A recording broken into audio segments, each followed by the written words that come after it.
You are not studying Tajika merely to memorize 16 yogas. You are studying Tajika because it teaches you how an event tries to become real. That is the beauty of Varshaphala. In a birth chart, you're reading the broad architecture of life. But in a Varshaphala chart, the annual chart cast for the solar return, you are asking a sharper question. What is trying to happen this year? Where is life concentrating? Which people, places, institutions, responsibilities, relationships, and turning points are becoming active? And this is where the Tajika Sojasha yogas become extremely valuable. They are not just good yogas and bad yogas. That is too shallow. Tajika yogas are a living grammar of event formation. They show whether a matter is coming together, separating, getting blocked, being helped by a third person, being carried by the moon into lived reality, or remaining only as a possibility. In this episode, we begin with the first yoga, Ikabala Yoga, also called Ikabala Yoga. And if you understand this one properly, you immediately understand one of the most important principles of Varshaphala. When life concentrates, the person cannot remain casual. Ikabala is a yoga of structural concentration. Classically, this yoga forms when planets gather in the central or sustaining zones of the annual chart, especially Kendras and Panafaras. In practical language, this means the year does not scatter the person into vague emotional wandering. It pulls them into visible areas of life: work, home, relationship, responsibility, public dealing, property, authority, reputation, contracts, family consolidation, or leadership pressure. The rulebook summarizes this as life becoming centralized, where the individual is pulled into visible structures like office, family, property, authority, contracts, reputation, and responsibility. Bala is not automatically comfortable. Many people hear planets and Kendras and immediately think, good result. But Tajika is more intelligent than that. A centralized year can be powerful, productive, demanding, exposing, heavy, public, or consequential. The point is not that everything becomes easy. The point is that life becomes difficult to ignore. If Ikabala activates the first house, the year becomes centered around the self. The body, health, identity, visibility, personal decision-making, and self-direction come forward. A person may change their appearance, redefine their role, take charge of life, become more visible, or be forced to confront physical vitality.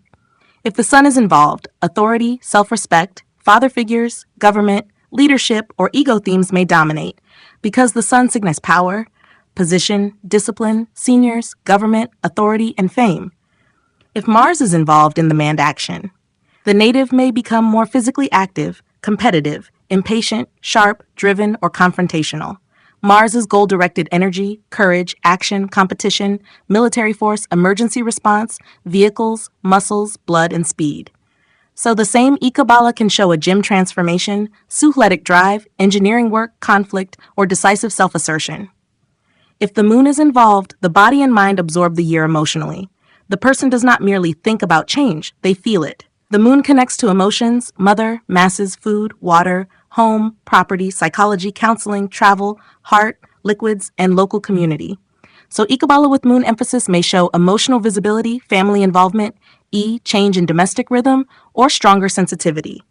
Now shift the same yoga to the fourth house. Here Ikabala says the center of gravity is home, property, land, vehicle, mother, emotional base, residence, or inner security. This is not a year where the person can ignore domestic foundations. There may be relocation, renovation, property purchase, vehicle matter, family responsibility, mother's health, land documentation, or emotional restructuring. If Venus is strong here, the home may become more beautiful. Venus governs spouse, intimate relationships, affection, luxury, comfort, wealth, family, vehicles, cosmetics, finance, and self-worth. So this may become a year of beautifying the house, buying a vehicle, improving domestic comfort, or healing in the family. But if Saturn is prominent, the same fourth house Ikabala may feel like duty.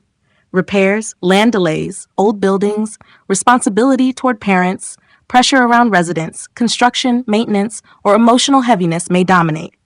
Saturn signifies time, slowness, responsibility, work, machinery, construction, oil, minerals, status, service, delay, and the burden of physical reality. So understand the principle. Ikabala centralizes the life area. The planet describes the type of pressure or opportunity. The house, seventh house, Ikabala brings partners, spouse, clients, competitors, contracts, negotiations, lawsuits, counseling rooms, market interactions, and public dealings to the center. It can be marriage. It can be divorce. It can be a client year. It can be a legal year. It can be the year where the native's life is shaped by the other person. If Mercury is involved, expect documents, communication, emails, negotiation, contracts, analysis, trade, writing, or business discussions. Mercury represents speech, intellect, communication, education, paperwork, information, writing, trade, wit, and data. This could show a consulting agreement, business partnership, contract drafting, sales negotiations, or a relationship where communication becomes the real battle D. The same seventh house, Ikabala becomes relational, romantic, aesthetic, diplomatic, financial, or pleasure-seeking. There may be marriage discussions, reconciliation, attraction, design business, luxury trade, or partnership decisions. If Mars is involved, the seventh house becomes sharper. Clients may become demanding. Competitors may become aggressive. Marriage may involve conflict. Legal disputes may heat up. But in a positive context, Mars can also bring decisive negotiation, litigation strength, courageous business movement, or quick contractual action. In the 10th house, Ikabala becomes very powerful because the 10th is the visible sky of the annual chart. Career, rank, authority, employer, government, stage, workplace, accountability, promotion, leadership, and reputation become central. The rulebook says that in the 1st or 10th, identity and career become central, while in the 7th, relationship, clients, contracts, and public dealings come forward. A 10th house Ikabala can show a promotion year, a demanding boss, public responsibility, a job change, an institutional role, audit pressure, professional visibility, or a year where the ornaments. If the sun is strong, leadership and recognition may come. If Saturn is strong, the year may bring hard work, accountability, deadlines, audits, responsibility, and delayed but durable status. If Jupiter is involved, the 10th house may connect to teaching, law, policy, banking, institutions, advisory roles, or ethical leadership, since Jupiter signifies higher education, law, banking, institutions, regulatory bodies, religion, faith, and wisdom. Now let us bring in the signs. A planet gathered in Aries gives Ikabala an initiating, action-driven quality. Aries is pure life force in motion, ruled by Mars, driven to act, initiate, and conquer. So an Aries being a business, beginning a project, taking a bold career step, confronting a rival, or moving fast, sometimes too fast. In Taurus, the concentration becomes about stability, money, food, possessions, accumulation. Taurus is the builder of beauty and stability, ruled by Venus, focused on wealth, comfort, love, food, and art. So Ikabala here may bring financial consolidation, family wealth, land, food business, luxury, voice-based work, or relationship stability. In Gemini, the year centralizes communication, trade, education, writing, documents, siblings, marketing, and networks. Gemini I age, logic, exchange, curiosity, adaptability, and transaction. So the native may become busy with teaching, media, contracts, writing, business, training, or sales. In Cancer, the yoga becomes emotional and domestic. Cancer governs peace, family, mother, home, vehicles, property, and emotional nourishment. So Ikabala may show relocation, family consolidators, vehicle decisions, emotional healing, or home-centered life. In Leo, the yoga becomes royal and visible. Leo governs authority, fame, fatherhood, education, romance, creative expression, and moral judgment. So the year may bring leadership performance, children, romance, or the burden of being seen. In Virgo, Ikabala becomes service-oriented, analytical, and corrective. Virgo governs daily routines, health service, subordinates, opposition, and detailed work.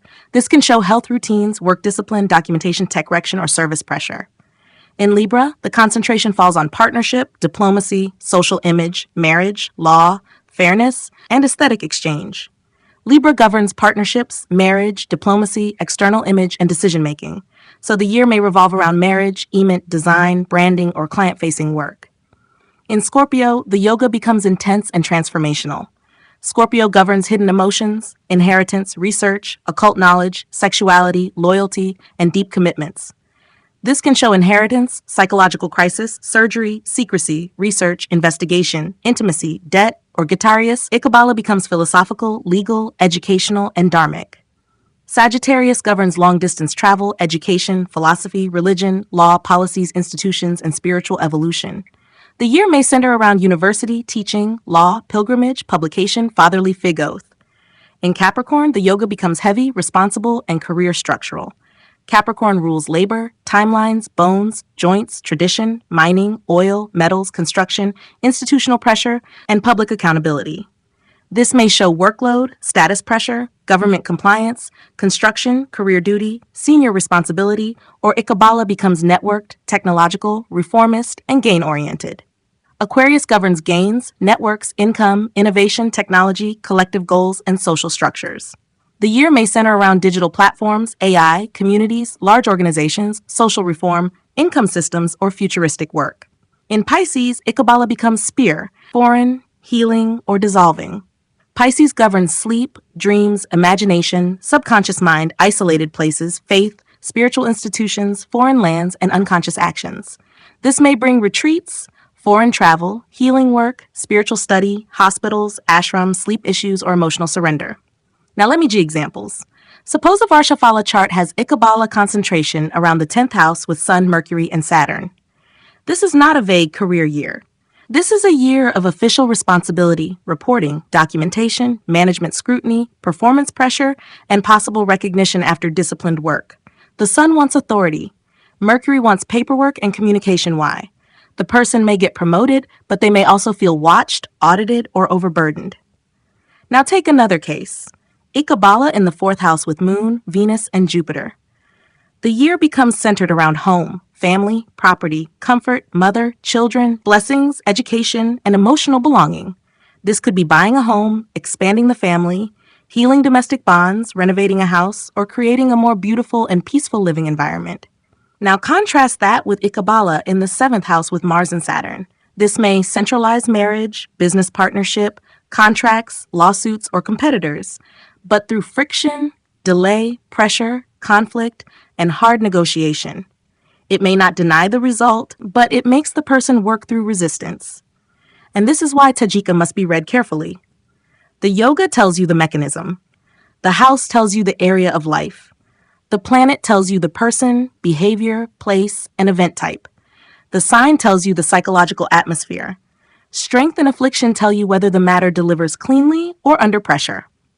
So when I see Ikabala in a yearly forecast, I do not say this is good or this is bad. I ask, where is life concentrating?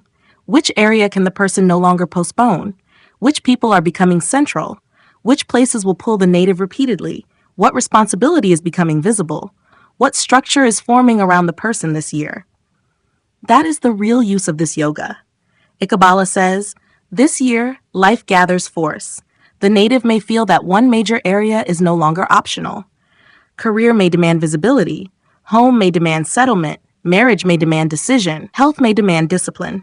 Property may demand action. Authority may demand accountability. Family may demand consolidation. This yoga is excellent for teaching Varshaphala because it shows the annual chart as a living field of concentration. It helps you see not only what may happen, but where the native's time, attention, energy, and responsibility will be pulled. And that is why a yearly forecast reading is so powerful. Because when you know where the year is concentrating, you stop wasting energy in the wrong place. You stop forcing movement where the chart shows diffusion. You stop ignoring the house where destiny is gathering weight. If you want a yearly forecast reading with me, this is the kind of depth I bring into the analysis. Not generic prediction, not fear-based astrology, but a precise reading of the annual chart. What is forming, what is blocked, what is supported, what needs timing, and where your life is asking you to become awake. Because in Tajika, the question is not only will something happen, the sharper question is life gathering enough force to make it real?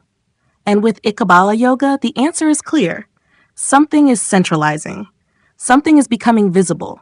Something is asking for your attention. And if you read the chart correctly, you can meet that year with intelligence instead of confusion.